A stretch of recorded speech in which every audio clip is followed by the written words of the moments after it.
Have you ever walked away from an encounter, a nagging feeling stirring within you as if something intangible had been taken? Not your possessions, not your precious time, but something far more profound. Your very sense of power. It's as if, in the subtle dance between your eager smile and her quiet observation, she had taken your measure, weighed your essence, and departed with a piece of you that you didn't even realize you had given away. You're left to ponder the unsettling paradox. How did her silence make her stronger? And why did your every attempt to speak, to impress, to please, only seem to diminish you? This isn't about manipulation or clever tricks. It delves into something far older, far more deeply ingrained in the human experience, the tragic truth that most men fail to grasp. Women, you see, are not outsmarted by eloquence. They are outmaneuvered by presence. Nature understood this long before our existence, a primal wisdom that eludes most men in our modern world. We are raised in a society that constantly urges men to perform, speak louder, dress sharper, earn more, say the perfect thing. Yet, no one whispers the most seductive and terrifying force a man can wield: his stillness, his refusal to react, his unwavering ability to endure silence, much like a sovereign observing the clamor of peasants in the town square. Nature never believed in appeasing others, especially not those who thrive on your desperate need to be seen, heard, or validated. For the man who has truly mastered himself, the need for explanation withers, because explanation is, in essence, a form of apology, and men who constantly apologize for their very existence will forever be subordinate to those who possess the inherent confidence to simply be. Most men falsely believe that dominance originates with speech, that the most confident speaker emerges victorious. But the philosopher Nietzsche brilliantly inverted this notion. He understood that true dominance begins when a man feels no need to speak at all, because speech, more often than not, is the instrument of desperation. The one who must persuade is already at a disadvantage to the one who simply observes. Nietzsche's profound insight: the voice of beauty speaks softly. It creeps only into the most awakened souls, compels us to reflect. If beauty doesn't demand attention with a shout, why do we? If power whispers, why do we still raise our voices? We mistakenly believe that women are captivated by our words, but the brutal truth is this: she is observing what you tolerate, how swiftly you pursue, how much control you relinquish for the fleeting comfort of being liked. And all of this, every bit of it, is communicated without a single word. Let me unveil what nature intuitively understood about women, a truth that many men still struggle to accept. Nature didn't perceive women as weak. Rather, it recognized them as nature's most refined strategists, fluid, intuitive, and absolute masters of the unspoken. Where man asserts dominance through structure, law, and sheer physical strength, woman reigns through energy, impression, and deliberate absence. This is precisely why most men falter. They attempt to subdue the ocean with a hammer, then wonder why everything they painstakingly construct dissolves the instant she becomes silent. If you genuinely desire to outsmart a woman, you must first shed the insecure boy within you, the one who constantly yearns to be liked, who panics when she withdraws, who cannot tolerate silence, who frantically texts when she ignores you, who erupts in anger when she shows disrespect, who debates relentlessly to validate his worth. That boy, my friend, is simply sustenance for her. A man, a true Nietzschean man, does not explain, complain, or chase. He simply withdraws, not as a childish punishment, but as a deeply held principle. And that withdrawal, that calm, intentional, inexplicable silence, penetrates her psyche far more deeply than any speech ever could. Because in that moment, she loses her power to decipher you, and women fear nothing more than a man they cannot read. This is the pivotal moment where the dynamic shifts, not through your carefully chosen words, but through your resolute refusal to engage in her game. When you cease to react to her provocations, her silences, her emotional traps, something truly unsettling happens to her, not to you. A man who has no need to justify himself becomes an unyielding mirror that she cannot manipulate. Most women are accustomed to men who fold at the slightest hint of emotional withdrawal. They possess an uncanny understanding of precisely which buttons to press. And every man who chases, pleads, or argues merely reinforces her belief that she holds all the power. But the man who sees through this charade, the one who observes without reaction, who allows the silence to burn through the tension without a flicker of an eyelid, he becomes unknowable. And in that very unknowability, he becomes desirable. Not because he tried to be, but because he didn't. Nietzsche wisely cautioned, "He who fights with monsters should look to it that he himself does not become a monster." This includes battling for attention, fighting for explanations, and struggling for control. Every time you react, you risk becoming the very thing you desperately seek to escape, a man enslaved by external validation. But the Übermensch, Nietzsche's highest ideal, is not a man controlled by the world. He is the one who shapes it. And to shape it, he must first master the insidious urge to be understood, because being understood is the very addiction of the weak. You crave for her to comprehend your pain, your truth, your worth. You have already lost. She doesn't need to understand you, she needs to feel that you don't care whether she does. That precisely is the essence of male sovereignty. Not cruelty, not coldness, the terrifying stillness of a man who has absolutely nothing to prove. A man who has devoured his own weaknesses and emerged with absolutely nothing left to explain. This man can disengage mid-sentence. He can sit through her silence without a trace of anxiety. He can leave her unread, unnoticed, untouched, not to play childish games, but because he has transcended the need to be seen. This is not manipulation, this is liberation. What makes most men so painfully predictable is their insatiable craving, the craving to fix, to please, to rescue, to win her back. But nature taught us that craving is the ultimate disguise of slavery. As long as you crave her attention, her apology, her admiration, you remain her subject, not her equal. Silence isn't merely a tactic, it is the genesis of detachment, and detachment is the highest form of discipline. Imagine the sheer strength required to watch her depart and utter not a word, to hear an insult and remain utterly unmoved, to witness her testing your boundaries and not even blink. That kind of silence is not an absence, it is presence weaponized.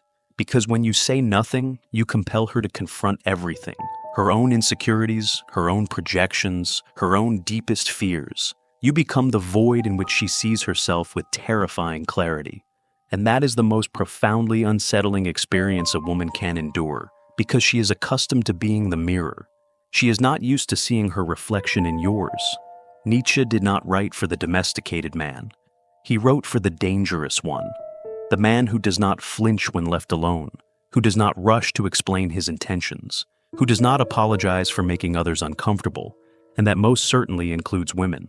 You don't outsmart a woman with clever words. You outsmart her by becoming the one man she simply cannot decode, the one man who refuses to dance to her rhythm, the one man who is not pulled by the overwhelming gravity of her moods.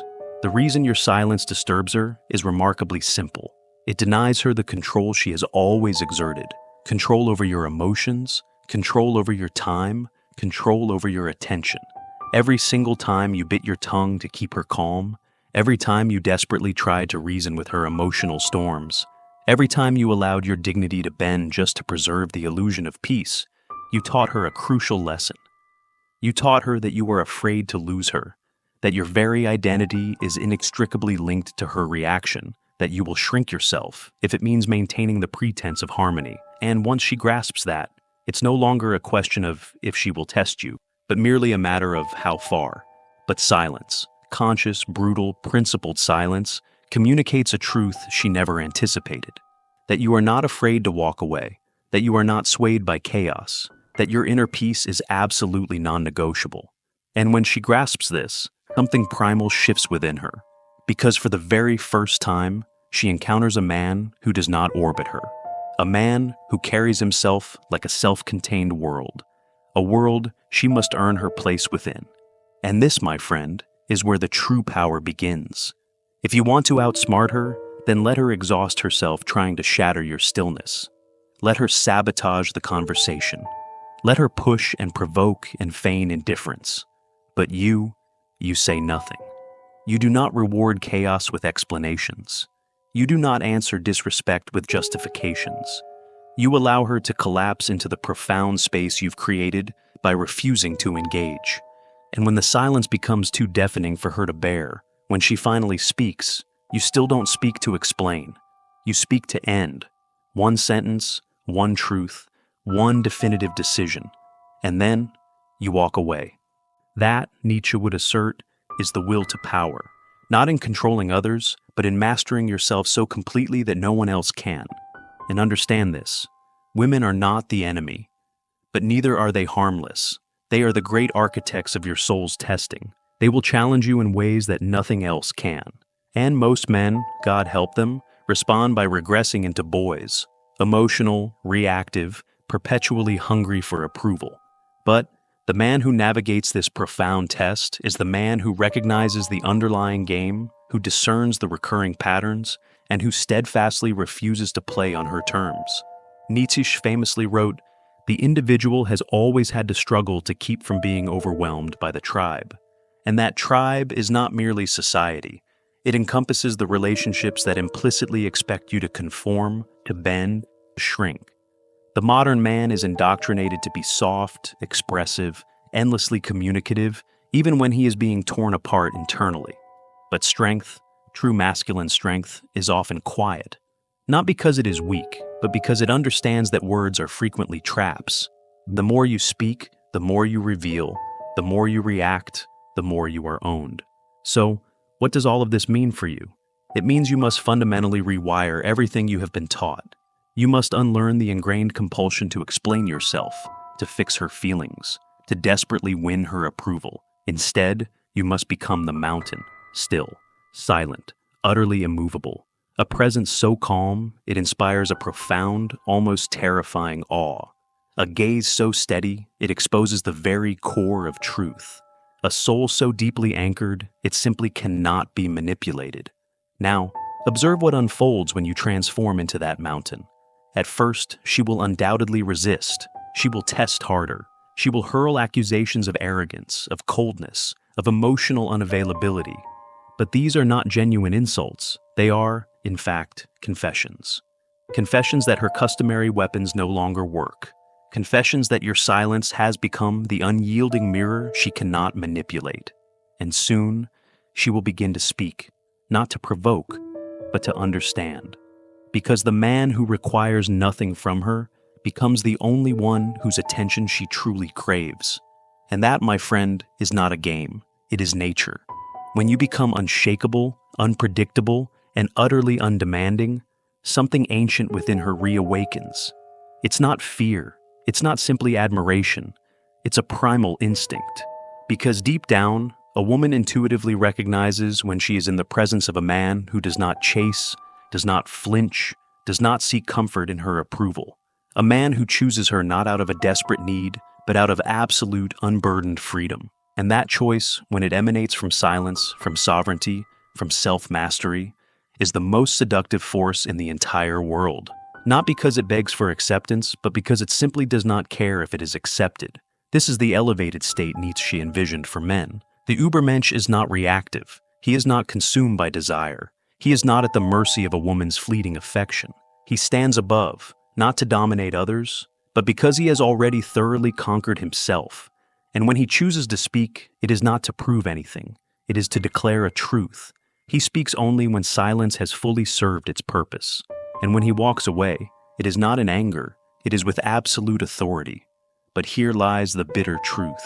Most men will never attain this level of self-mastery.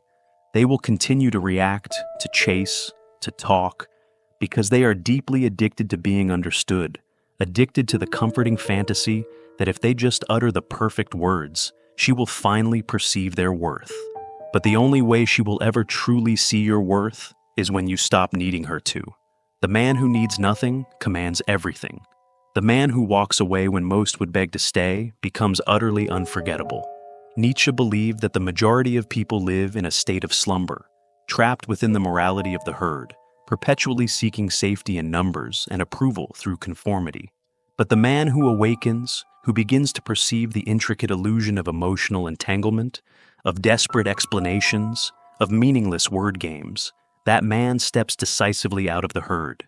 And when he does, he no longer adheres to the comfortable rules. He operates by the unyielding rules of truth. And truth, by its very nature, is often silent.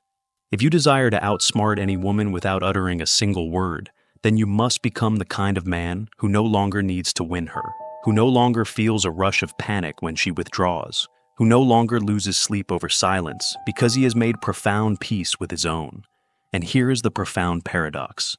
The very moment you cease to need her is the moment she begins to need you. The moment you release your grip on the outcome is the moment you become the one she simply cannot stop thinking about. Because in a world saturated with noise, the man who speaks with silence becomes a captivating mystery she cannot solve. But do not mistake this mystery for manipulation. This silence we speak of is not a mask, it is the ultimate unveiling. It is not a mere tactic to achieve your desires. It is the natural byproduct of becoming who you truly are. And what are you, really? You are not a performer on the capricious stage of her emotions. You are not a slave to validation, nor a beggar of affection.